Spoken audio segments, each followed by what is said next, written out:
Hi friends, నేను ఇప్పుడు ప్రపంచంలో అతి పాపులర్ అవుతుంది యూట్యూబ్లో దాని మ్యాటర్, అదే దాని గురించి చెప్తున్నాను. లేవైతన్ పాము, నువ్వు నవ్వకు, నేను సీరియస్ చెప్తున్నాను, మీరైతే నవ్వకండి. ఇప్పుడు మ్యాటర్లోకి వచ్చేస్తే మైథాలజీ మరియు బైబుల్ ప్రకారం లేవైతన్ బైబుల్లో ఒక భయంకరమైన సముద్ర ప్రాణిగా వర్ణించారు. ఇది అత్యంత భారీ మరియు భయంకరమైన జంతువు అని చెప్పబడింది.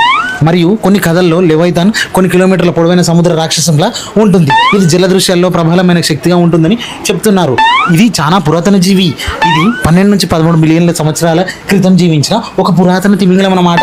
దీని పొడవు 13 నుంచి 18 మీటర్లు. నాకు అర్థం కావట్లేదు. యూట్యూబ్లో ఒక్కడొక్కడు 800 కిలోమీటర్లు 900 కిలోమీటర్లు అని చెప్తున్నాడు. కానీ ఈ చాట్ జీపీటీలో ఈ మ్యాటర్ వేసుకుంటే 42 నుంచి 59 అడుగులు ఉండేదని చెప్తుంది. మీకు లెవైథాన్ గురించి మరిన్ని వివరాలు కావాలా? నేనైతే చెప్పలేను. నాకు తెలిసినవి నాకు 3 మ్యాటర్లు ఇవే తెలుసు. నాకు ఏం చెప్పాలో అర్థం కావట్లేదు. ఏ ప్రత్యేకత ఉంది దీని గురించి? సందర్భం గురించి ఇదేదో అడుగుతుంది, క్వశ్చన్ మార్క్ పెట్టింది. మీకేమన్నా లెవైథాన్ గురించి ఇలాంటి ఆసక్తికరమైన ఇంకేమన్నా తెలుసుంటే చెప్పండి.